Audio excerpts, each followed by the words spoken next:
റാഗിപ്പുട്ട് ഉണ്ടാക്കുമ്പോൾ കട്ട പിടിച്ചിട്ടോ അല്ലെങ്കിൽ ഹാർഡായിട്ടൊക്കെ വരാറുണ്ടോ? എന്നാൽ അങ്ങനെ വരാതിരിക്കാൻ 2-3 കാര്യങ്ങൾ ശ്രദ്ധിച്ചാൽ മതി. ഒട്ടും ഹാർഡാവാതെ പഞ്ഞി പോലെ മൃദുവായിട്ട് വളരെ ടേസ്റ്റി ആയിട്ട് ഒപ്പം ഹെൽത്തി ആൻഡ് വെറൈറ്റി ആയിട്ടുള്ള റാഗിപ്പുട്ട് നമുക്ക് മിനിറ്റുകൾക്കുള്ളിൽ തന്നെ തയ്യാറാക്കാം.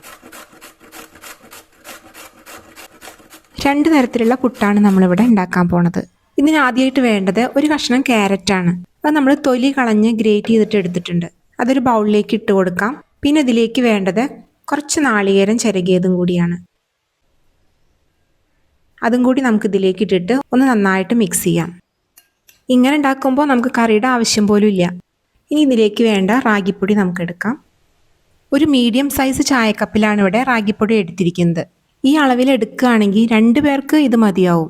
ഇതിലേക്ക് ആവശ്യമായിട്ടുള്ള ഉപ്പ് നമുക്ക് ചേർത്ത് കൊടുക്കാം. ഒരു 1/2 ടീസ്പൂൺ ഉപ്പ് ചേർത്ത് കൊടുത്തിട്ടുണ്ട്. പിന്നെ ഇതിലേക്ക് ആവശ്യമായിട്ടുള്ള വെള്ളം ചേർത്ത് കൊടുക്കാം. ചെറിയ ചൂടുള്ള വെള്ളമാണ് ചേർത്ത് കൊടുത്തിരിക്കുന്നത്.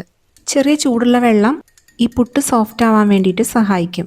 നമ്മൾ ഏത് പാത്രത്തിലാണോ റാഗിപ്പൊടി എടുത്തിരിക്കുന്നത് അതിൻ്റെ പകുതി അളവിൽ വെള്ളം എടുത്താൽ മതിയാവും. അത് 2-3 തവണയായിട്ടാണ് നമ്മൾ ഒഴിച്ചു കൊടുത്തിട്ട് അത് മിക്സ് ചെയ്യണത്. റാഗിപ്പൊടി പെട്ടെന്ന് ഈർപ്പം വലിച്ചെടുക്കും. അപ്പോൾ അതുകൊണ്ട് നമ്മൾ കുറേശ്ശെയായിട്ട് വെള്ളം ഒഴിച്ചു കൊടുക്കാൻ പാടൂ. അല്ലെങ്കിൽ പെട്ടെന്ന് കട്ട കെട്ടാനുള്ള സാധ്യത ഉണ്ട്. ഇത് കട്ട കെട്ടാതെ കൈകൊണ്ട് തന്നെ നന്നായിട്ട് പൊടിച്ചെടുക്കണം. ഇപ്പം ഈ ഒരു പരുവത്തിലാണ് നമുക്കിത് കിട്ടിയിരിക്കുന്നത്. ഇത് നമ്മൾ കൈകൊണ്ട് ഉരുട്ടണ സമയത്ത് ഒരു ബോൾ പോലെ വരണം. പക്ഷെ ഒന്ന് കൈകൊണ്ട് പതുക്കെ തട്ടുമ്പോൾ തന്നെ അത് പൊടിയണ ആ ഒരു രൂപത്തിലായിരിക്കണം. ഇങ്ങനെ ചെയ്യുമ്പോൾ തന്നെ നമുക്ക് സോഫ്റ്റ് പുട്ട് കിട്ടും. പക്ഷെ നമ്മൾ കൂടുതൽ സോഫ്റ്റ് ആവാൻ വേണ്ടിയിട്ട് ഈ പൊടി മിക്സിയുടെ ജാറിലേക്ക് ഒന്ന് ഇട്ട് കൊടുത്തിട്ട് ഒന്ന് അടിച്ചെടുക്കുന്നുണ്ട്.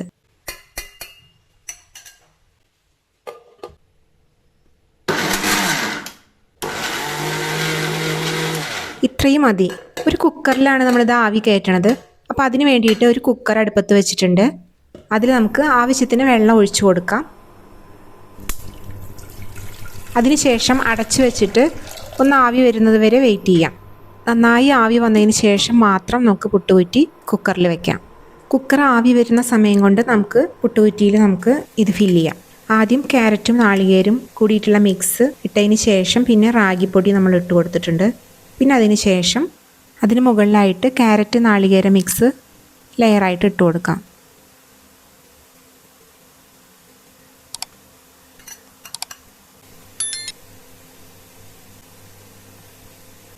ഇപ്പോൾ കുക്കറിൽ നന്നായിട്ട് ആവി വരാൻ തുടങ്ങി. ഈ സമയത്ത് നമുക്ക് പുട്ടുകുറ്റിൻ്റെ മുകളിൽ വയ്ക്കാം.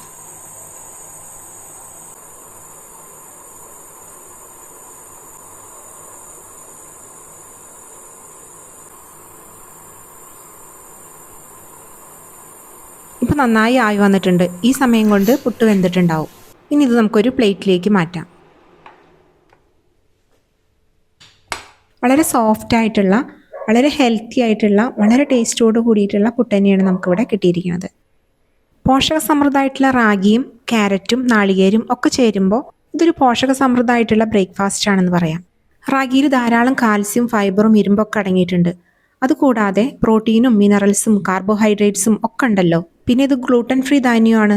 അതുകൊണ്ട് തന്നെ ഇത് ബ്രേക്ക്ഫാസ്റ്റ് ആയിട്ടോ അല്ലെങ്കിൽ ഡിന്നറായിട്ടൊക്കെ ഉപയോഗിക്കാൻ പറ്റിയ ഒരു ഹെൽത്തി ഓപ്ഷൻ തന്നെയാണ്. ഇതിൻ്റെ ഒപ്പം നമ്മൾ പയറോ കടലയൊക്കെ ഉപയോഗിക്കുകയാണെങ്കിൽ കൂടുതൽ ഹെൽത്തി ആയിരിക്കും. അടുത്ത പുട്ടിന് ഫില്ലിംഗ് ആയിട്ട് നമ്മൾ ഉപയോഗിക്കുന്നത് കുറച്ച് നാളികേരം, പിന്നെ ഒരു നേന്ത്രപ്പഴം നുറുക്കിയത്, പിന്നെ കുറച്ച് നിലക്കടല ക്രഷ് ചെയ്തതുമാണ്. ഇത് 3ഉം കൂടി ഒന്ന് നന്നായിട്ട് മിക്സ് ചെയ്യാം. ഈ ഫില്ലിംഗ് കുട്ടികൾക്കൊക്കെ ഏറെ ഇഷ്ടപ്പെടുന്ന ഒന്നാണ്.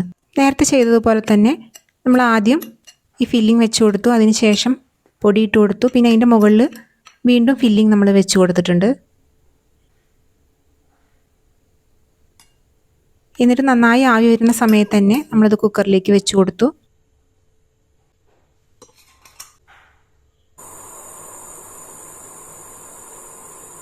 നന്നായി ആവി വന്നതിന് ശേഷം അതെടുത്തിട്ടുണ്ട്.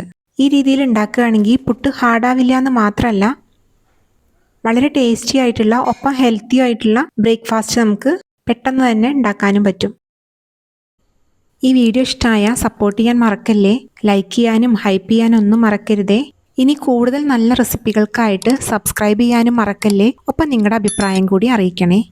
അടുത്ത വീഡിയോയിൽ മറ്റൊരു സൂപ്പർ റെസിപ്പിയായിട്ട് കാണാം. താങ്ക്